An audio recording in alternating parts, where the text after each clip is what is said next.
बिस्मिल्लाहिर्रहमानिर्रहीम। मैं हूं मलिक सुफ़ियान और हम केमिस्ट्री मूवमेंट चैनल पर डिस्कस करने जा रहे हैं यूपीएससी केमिस्ट्री के हवाले से बहुत ही इंपॉर्टेंट चैप्टर हम पढ़ रहे हैं इन्वायरमेंटल केमिस्ट्री का।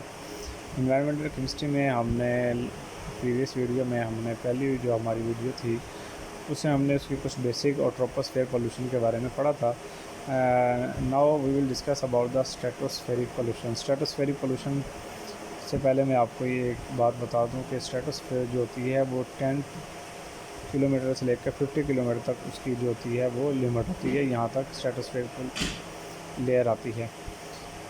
तो उससे जो 0 से लेकर 10 किलोमीटर तक है वो आपकी ट्रोपोस्फेयर में आती है। ठीक है, ये भी अब बेसिक इन्फॉर्मेशन है, ये अपने माइंड में रखिएगा।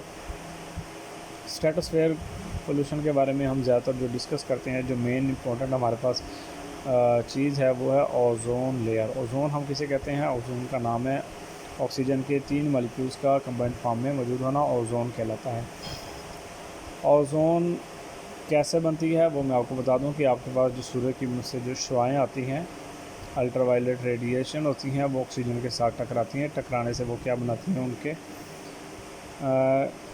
एटॉमिक ऑक्सीजन बना देती है। इसको हम नेसेंट ऑक्सीजन का नाम भी दे सकते हैं। तो एटॉमिक ऑक्सीजन जो मौजूद होती है ये फिर ऑक्सीजन मॉलिक्यूल के साथ रिएक्ट करके और यूवी की मौजूदगी में क्या बनाती है? ओजोन बनाती है, और ये ओजोन लेयर बन जाती है।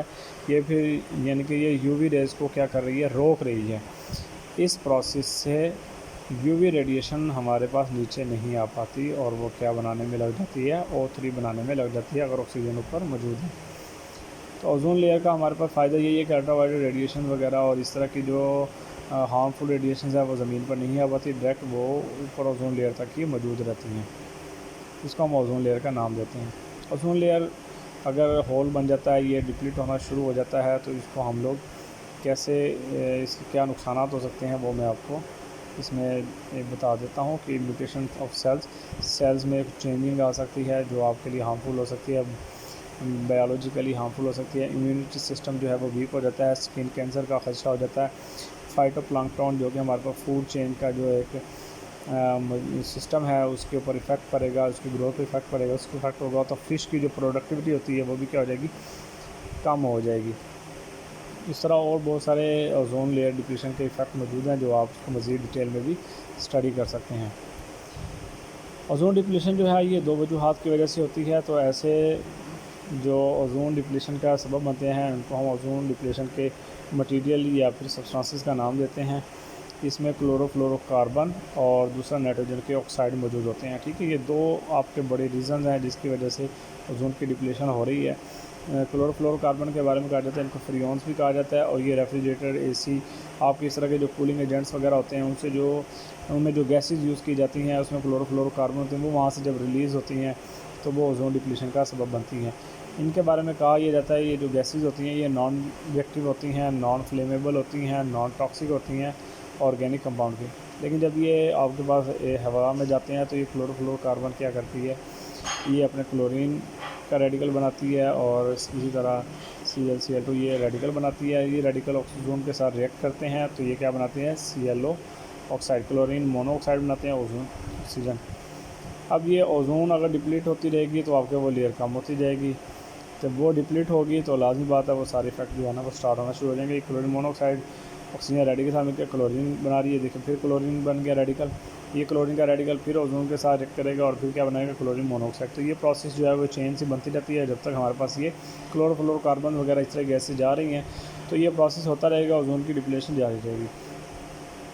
कहा जाता है कि अंटार्कटिका के मकाम के ऊपर जो है वो साइंटिस्ट ने इसको सर्वे किया है कि वहाँ पर जो है ना ओजोन होल बन चुका है, वहाँ पर अल्ट्रावायलेट रेडिएशन डायरेक्टली क्या है जब वो नीचे की तरफ आ रही है, और आपके पास जो ओशन में जो टेम्परेचर है, वाटर की जो एवेपोरेशन है वो ज़्यादा हो रही है। एवेपोरेशन ज़्यादा होने की वजह से अब मॉइस्चर जो है वो सॉइल का कम हो जाएगा। मॉइस्चर सॉइल का कम होगा तो बहुत सारी प्रॉब्लम्स का सामना करना पड़ेगा जो हमारी फसलों के लिए या हमारे के लिए नुकसान का सबब बन सकता है। इनके बारे में कहा जाता है कि इसके दो तरह के सोर्सेज होते हैं। मैं सोर्सेज को इसमें डिवाइड किया है, डायरेक्ट इंजेक्शन जो होते हैं या इनडायरेक्ट इंजेक्शन जो होते हैं। डायरेक्ट ये होते हैं कि आपके पास सुपरसोनिक ट्रांसपोर्ट है, रॉकेट्स हैं या मिलिट्री एयरक्राफ्ट्स हैं, न्यूक्लियर बॉम्ब्स हैं, इनके जो इंजन वगैरह से जो गैसेस वगैरह रिलीज़ होती हैं जैसे कि नाइट्रोजन ऑक्साइड वगैरह हो सकती है ये जाकर उससे क्या डायरेक्ट टकराती है, और ये मैंने इसकी रिएक्शन लिखे हैं, इसको अभी हम देखते हैं। वो इसके साथ हो सकता है। इंडायरेक्ट इंजेक्शन में हमारे पास क्या होता है कि आपके पास ट्रोपोस्फेयर में कोई इनर्ट वाटर इंसॉल्युबल सब्सटेंसेस मौजूद हैं, उनसे भी अगर ये गैसेज और इस तरह की क्लोरोफ्लोरोकार्बन निकलते हैं तो उनसे भी ये प्रॉब्लम हो सकती है। अच्छा जी, ये कहा जाता है कि समर वगैरह में nitrogen oxide, methane, chlorine monoxide वगैरह ये ओजोन डिप्लीशन का सबब बनते हैं।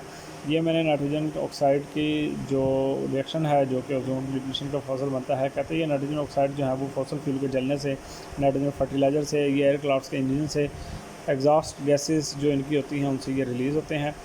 नाइट्रोजन ऑक्साइड को जब ओजोन के साथ रिएक्ट करवाते हैं, ये रिएक्ट करती है, उससे जाकर तो नाइट्रोजन डाइऑक्साइड और ऑक्सीजन का मालिक्यूल बनता है। ऑक्सीजन के मालिक्यूल जब पर यूवी वगैरह रिएक्ट करती है तो वो क्या करती है, उसकी मज़ीद ऑक्सीजन के एटॉमिक ऑक्सीजन बनाती है। एटॉमिक ऑक्सीजन जो है वो नाइट्रोजन डाइऑक्साइड जो यहाँ पर बन चुकी है, ये मिलकर उसको क्या बनाएगी, नाइट्रोजन मोनोऑक्साइड बनाएगी। नाइट्रोजन मोनोऑक्साइड जब बनेगा, नाइट्रोजन के साथ फिर ओजोन के साथ रिएक्ट करेगा और फिर दोबारा से, तो ये प्रोसेस चलता रहता है जिसकी वजह से ओजोन की डिप्लीशन जो है वो फास्ट होती रहती है। तो ये एक बहुत ही ज़्यादा हमारे लिए क्रिटिकल इम्पोर्टेंस है, क्रिटिकल हमारे लिए प्रॉब्लम है, इशू है कि हम इसको क्या है वो डिस्कस करें और हम इसको कम करने की कोशिश करें। जो वजूहात कैसे हैं उसके लिए कोई और मुतबादल रास्ते इख्तियार किए जाएँ। तो इसी से आपकी आगे जो इफ़ेक्ट है ग्लोबल वार्मिंग वगैरह वो इसी से रिलेटेड है, इसलिए ओजोन डिप्लीशन का और ये स्ट्रेटोस्फेरिक पोल्यूशन के बारे में आपको मालूम होना बहुत ज़रूरी है। अगर आपको कोई वीडियो पसंद, पॉइंट समझ आए तो आप मुझसे डिस्कस कर सकते हैं। अगर आपको वीडियो पसंद आए तो लाइक कीजिएगा, कमेंट कीजिएगा। Thank you for watching. अल्लाह हाफिज़, टेक केयर।